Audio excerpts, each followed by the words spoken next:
Malam itu, angin berdesir pelan di antara pepohonan tua di alas roban.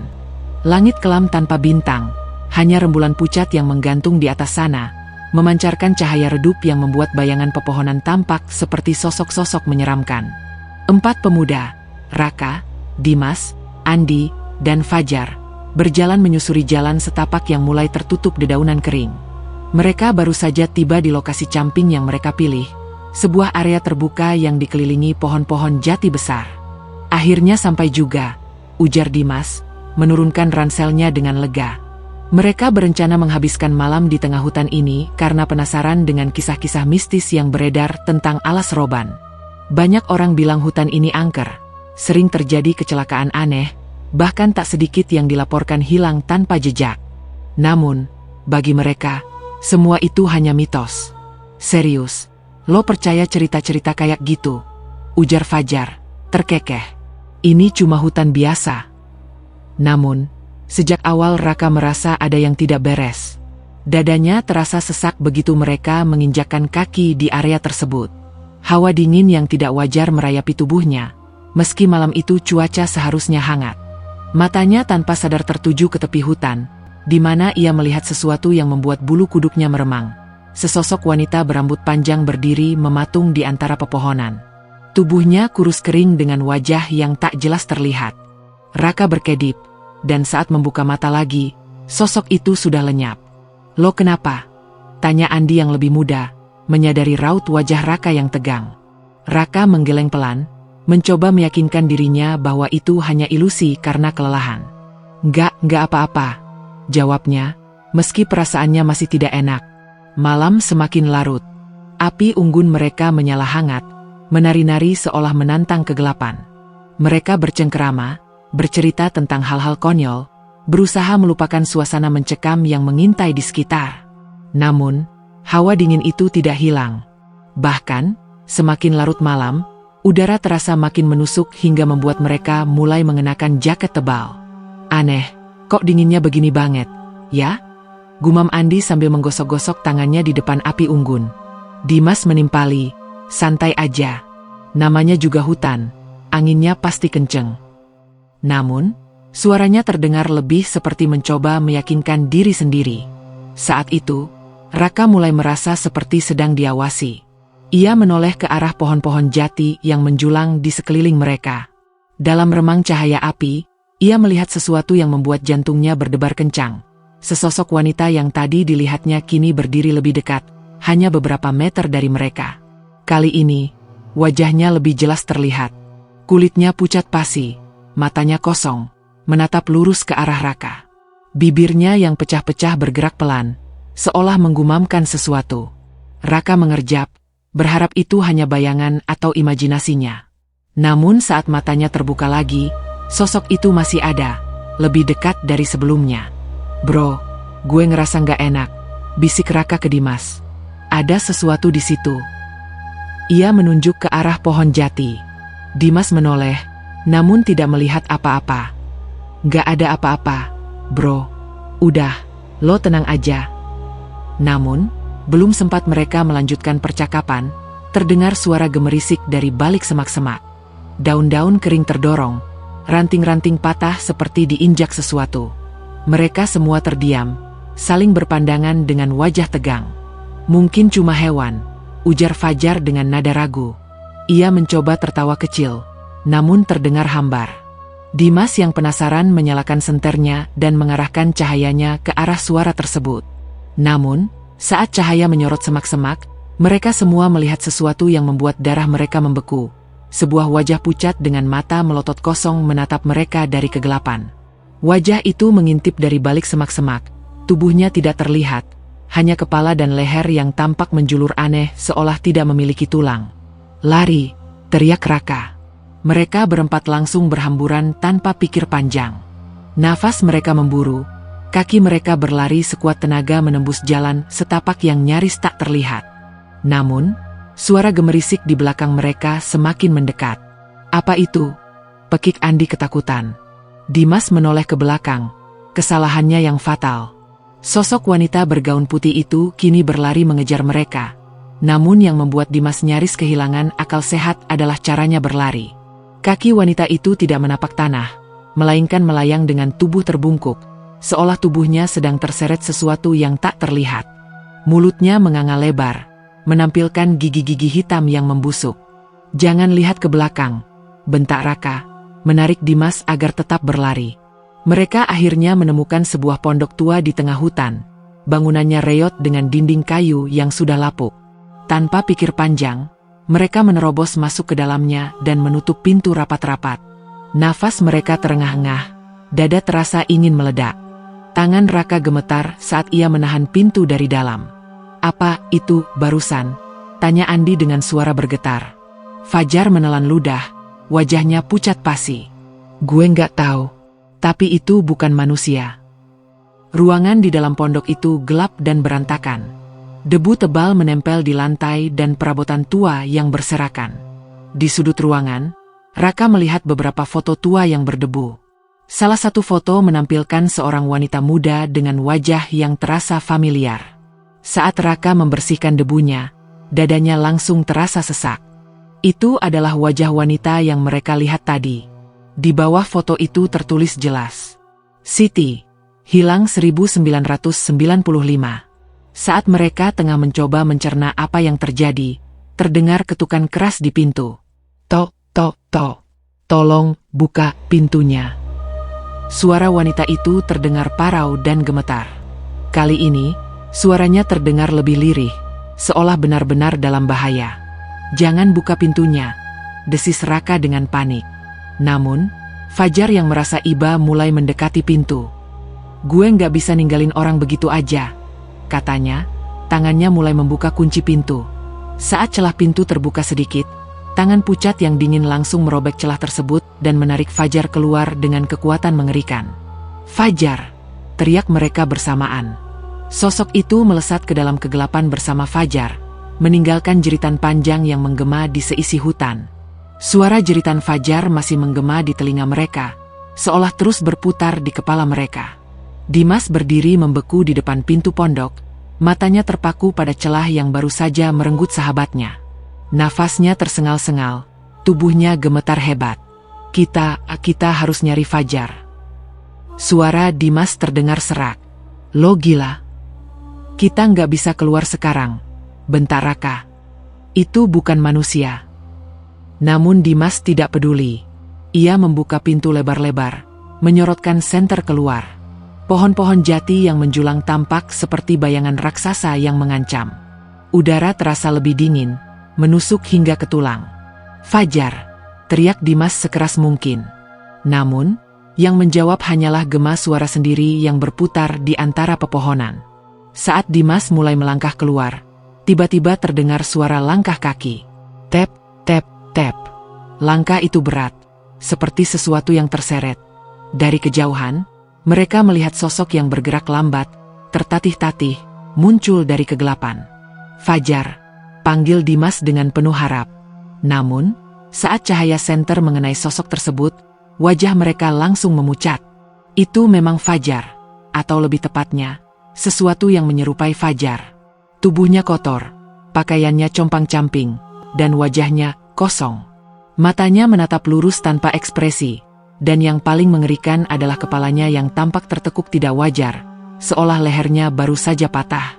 Dia bukan Fajar lagi," bisik Raka, suaranya nyaris tak terdengar. Tanpa aba-aba, sosok itu tiba-tiba berlari ke arah mereka dengan gerakan yang tidak normal, seperti boneka rusak yang bergerak tersentak-sentak. Dimas berteriak panik dan menutup pintu tepat saat makhluk itu hampir meraih mereka. Suara hantaman keras menggema di dinding pondok, membuat pintu bergetar hebat. "Buka pintunya!" Suara berat dan serak terdengar dari luar. Andi menjerit dan mundur ke sudut ruangan. Itu bukan Fajar. Itu bukan Fajar. Lihat." Raka menunjuk ke jendela kecil yang tertutup debu. Mereka semua terdiam saat melihat bayangan samar di luar. Sosok itu berdiri diam di depan pondok. Lehernya terkulai ke samping dengan sudut yang tidak wajar. Dari bibirnya yang sobek mengalir darah hitam pekat. Sosok itu menatap ke dalam dengan senyum mengerikan yang meregang lebar hingga nyaris menyentuh telinga. Dimas menelan ludah, tubuhnya gemetar hebat.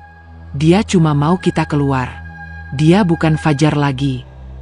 Lalu terdengar suara lain dari kejauhan, suara wanita yang sama seperti sebelumnya. Kali ini lebih jelas, lebih dekat. Tolong aku. Aku sakit. Jangan dengerin. Raka memperingatkan. Itu cuma trik dia.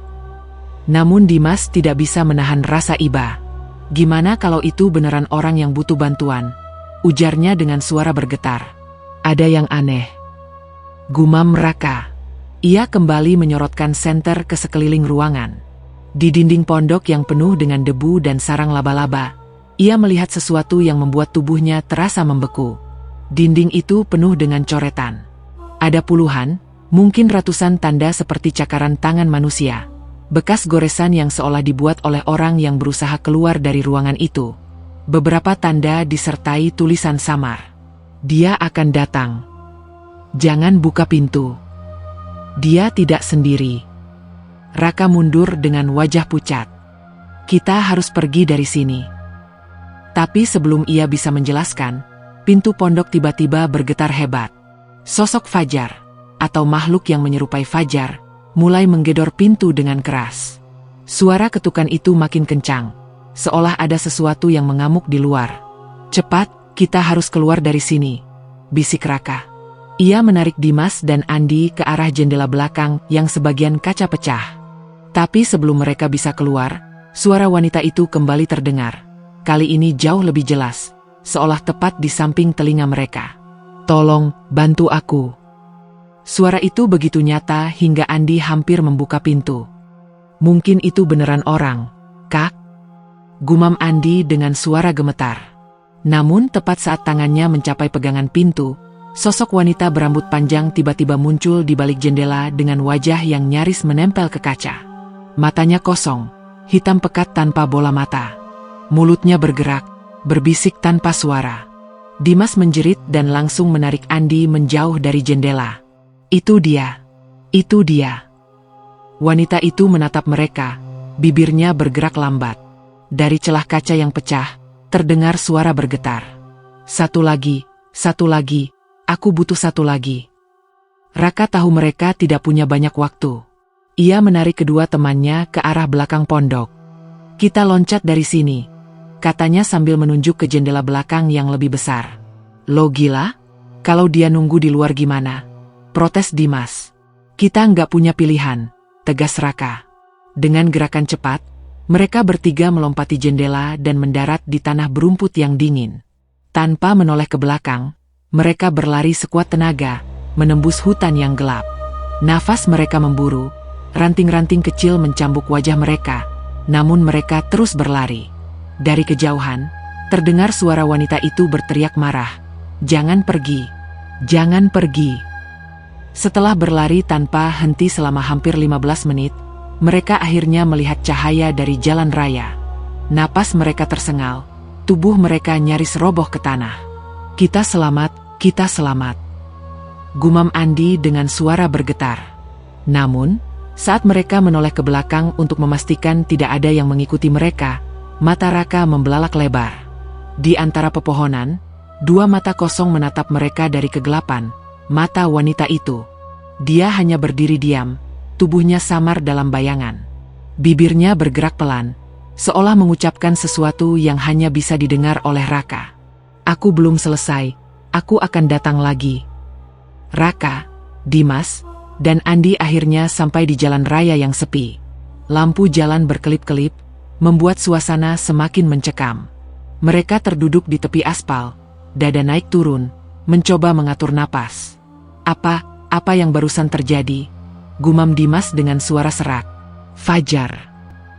Bisik Andi pelan, suaranya nyaris tak terdengar. Kita nggak bisa ninggalin dia. Raka menggeleng, matanya nanar menatap hutan yang masih menyisakan kegelapan pekat. Itu bukan Fajar lagi, jawabnya dengan suara bergetar. Namun sebelum mereka bisa melanjutkan percakapan, terdengar suara gemerisik dari balik pepohonan. Raka menajamkan pandangannya. Sosok wanita itu kini berdiri di tepi jalan. Setengah tubuhnya masih diselimuti bayangan hutan. Wajahnya pucat, matanya kosong, dan bibirnya yang pecah-pecah kembali bergerak, berbisik sesuatu yang hanya bisa didengar oleh Raka. Kau tidak bisa lari. Sekejap kemudian, lampu jalan di atas mereka padam seketika. Dunia seolah tenggelam dalam kegelapan total. Suara langkah kaki terdengar mendekat, perlahan namun pasti.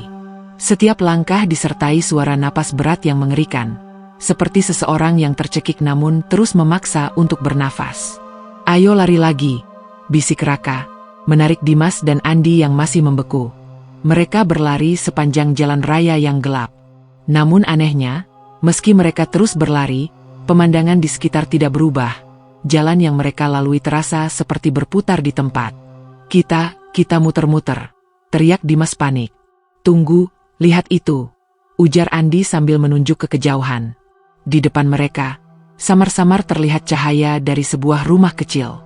Cahaya lampu minyak berkedip-kedip di jendela kayu yang lapuk. Rumah itu tampak tua, nyaris rubuh, namun setidaknya terlihat seperti satu-satunya harapan. Tanpa pikir panjang, mereka bertiga berlari ke arah rumah tersebut dan mengetuk pintunya keras-keras. Tolong kami. Pintu berderi terbuka, menampilkan seorang pria tua berwajah tirus dengan mata sayu. Janggutnya memutih, tubuhnya kurus, namun sorot matanya tajam. Kalian dari hutan itu? Tanya pria tua tersebut dengan nada datar. Raka mengangguk cepat. Tolong, teman kami, dia diambil sesuatu, kami nggak tahu apa itu. Pria tua itu menghela napas panjang. Kalian beruntung masih hidup. Ucapnya pelan. Masuklah. Di dalam rumah yang penuh dengan aroma dupa dan asap tebal, pria tua itu mulai bercerita.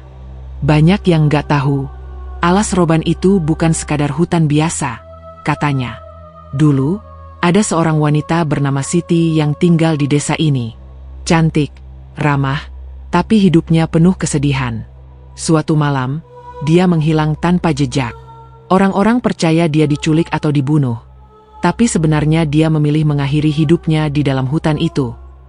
Pria tua itu terdiam sejenak, menatap mereka dengan wajah serius. Arwahnya nggak tenang. Dia haus akan teman. Teman, gumam Andi pelan. Dia nggak suka sendirian. Lanjut pria tua itu. Jadi, dia akan mencari orang lain untuk dia bawa ke dunianya. Biasanya, dia memilih kelompok yang berjumlah 4 orang. Raka, Dimas, dan Andi saling berpandangan, darah mereka terasa membeku. Jadi, Fajar sengaja dipilih, tanya Dimas dengan suara serak. Pria tua itu mengangguk. Dia selalu mengambil satu, dan akan terus mengejar yang lainnya sampai dia puas. Kalau begitu, berarti kami masih dalam bahaya, tanya Raka, suaranya bergetar. Pria tua itu mengangguk lagi. Tapi ada cara, satu-satunya cara untuk menghentikannya adalah dengan mengembalikan teman yang dia bawa. Dimas tersentak. Maksud Bapak, kita harus bawa Fajar balik. Pria tua itu menatap mereka dalam-dalam. Kalau arwahnya belum sepenuhnya menguasai tubuh teman kalian, kalian masih punya kesempatan. Tapi kalau sudah terlambat, ia menghela napas. Dia nggak akan membiarkan kalian hidup. Tanpa pikir panjang, Raka menatap kedua temannya. Gue nggak akan tinggal diam, ucapnya mantap. Kita berangkat sekarang. Malam semakin larut saat mereka kembali ke hutan dengan ditemani pria tua tersebut. Sang pria membawa dupa dan garam, mengucapkan doa-doa dengan suara rendah sepanjang jalan. Hutan itu terasa lebih gelap dan sunyi dari sebelumnya. Tiba-tiba, suara langkah kaki terdengar di belakang mereka. Fajar, teriak Dimas, melihat sosok sahabat mereka berdiri di kejauhan. Tubuh Fajar tampak lebih buruk dari sebelumnya. Kulitnya membiru, matanya kosong, dan dari lehernya yang tertekuk, terdengar suara retakan tulang yang menakutkan. Siti, aku nggak mau ikut kamu. Gumam Fajar dengan suara bergetar. Wanita bergaun putih tiba-tiba muncul di belakangnya. Rambutnya menutupi sebagian wajah, namun mata hitam pekatnya menatap tajam ke arah mereka. Pria tua itu dengan sigap menaburkan garam ke tanah dan menyalakan dupa yang berasap tebal. Wanita itu melengking keras. Suaranya menggema di seluruh hutan. Tubuh Fajar tiba-tiba meronta hebat, seolah ada sesuatu yang mencoba menariknya. "Pegang Fajar!" teriak pria tua itu. Raka dan Dimas berlari ke arah Fajar dan memeluk tubuhnya yang lemah. "Fajar, bangun! Lo harus balik!" teriak Dimas dengan panik. Fajar meronta, matanya memutih, dan bibirnya berbisik, Aku dingin." Pria tua itu menumpahkan air yang sudah dicampur dengan garam ke tubuh Fajar sambil terus mengucapkan doa-doanya. Wanita bergaun putih itu melengking makin keras, lalu tiba-tiba menghilang. Tubuh Fajar terkulai lemas di pelukan mereka. Napasnya lemah, namun ia hidup. Keesokan harinya, mereka berempat meninggalkan alas roban tanpa menoleh ke belakang. Fajar selamat, meski sering mengigau tentang sosok wanita yang terus memanggil namanya. Dan hingga hari ini, jika Anda melewati alas roban di malam hari, konon Anda masih bisa mendengar suara pelan dari dalam hutan yang berbisik. "Satu lagi, aku butuh satu lagi."